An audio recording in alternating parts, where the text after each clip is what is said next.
Hey, what's up everybody? Welcome to RADWORLD. Today, excited to be checking out the Mafex Cyborg Superman and taking a quick look over the box. We do have a nice plastic tray there. Cool little image of Cyborg Superman flying on the side. Here's a quick look at the back and some of the accessories. We do have his nice hand cannon there on the side. A nice picture of Cyborg Superman standing up. Alright guys, let's crack this bad boy open and let's get on with the review. And here we have the T800 Terminator Superman out of the box and on display. No, I'm kidding. This is a very nice Cyborg Superman here with a bendy wire cape. You gotta love import figures. I mean, they are hit and miss sometimes, but more often than not, they do knock it out the park, especially regarding their capes. And very nice details here on this Mafex Cyborg Superman, from the head to the bottom. You're full of detail. And I do, one of the things that really stood out to me was the body section here. You can see a gap. I just think it's such a cool, unique touch, and it's fully detailed too. So you got the wires in the back there. But in terms of a robot looking cyborg type dude, I mean, that's a really cool touch. In terms of the face, you've got a very nice, again, Terminator-esque look to Superman here. You've got the Clark Kent looking face here, or Hank Henshaw. And then the Cyborg side, nice touch there with the middle teeth. You've got the robot eye, his ear, and separation at the back. Got a nice Superman logo on the back of the cape. Moving on to his back, we've got Superman side, and then his Cyborg side. Good belt. And the legs, you got some nice little metal touches there, and some robot toes. Alright, well, very impressive so far. Let's move on to articulation. Alright, taking a closer look at the articulation for Cyborg Superman, we do have very nice head joints, similar to Gambit and other Mafex figures. We've got very nice neck joint here and head movements that you're able to tilt it back, forward, side to side. You're going to have no issues there.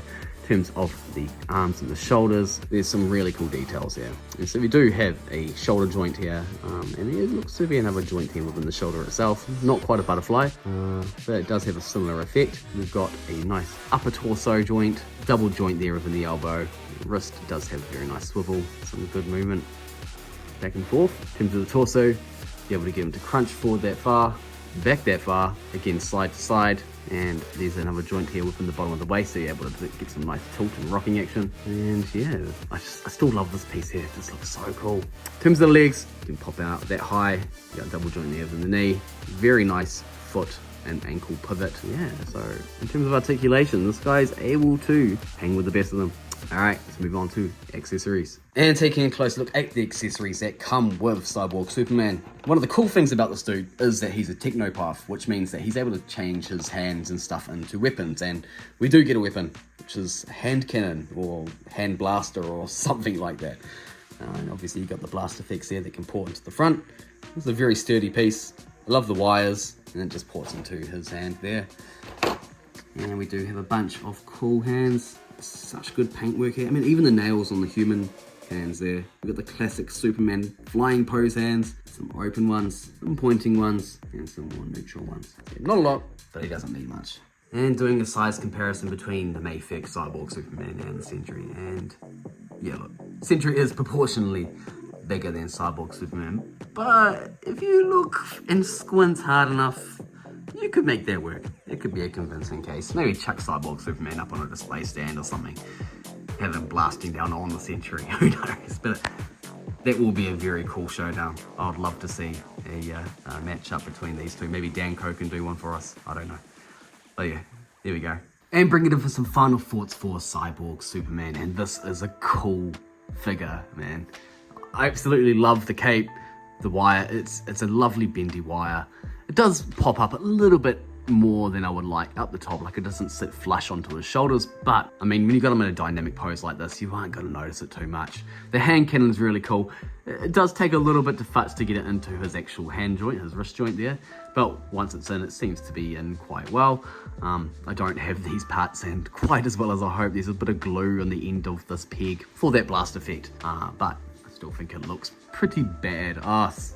The detailing on the figure itself, in terms of the robotic joints and the cyborg parts there, absolutely phenomenal details. I mean, Mafex just, honestly, they hit it out the park. It's such a great release, especially with the Cyborg Superman and previously with the Gambit figure that I've reviewed up on the channel. Yeah, I've been very, very impressed with them lately. Love the head sculpts. It would have been cool to have like an open mouth option there, but yeah, I mean, honestly, articulation wise, very happy. There's nothing really I can think of that I can nitpick for him, other than the price. It is an import figure, so do be aware you are paying a premium for figures like this. But in terms of Cyborg Superman action figures out in the market, I mean, this is the best of the best, and extremely happy to finally have one for my collection. Alright guys, let me know, will you be getting this figure in the future? Or if you already have him, what are your thoughts? Are you happy with him? I'll leave it there. Thanks for watching the video right into the end. Please do like and subscribe to the channel if you haven't already. And yeah, peace.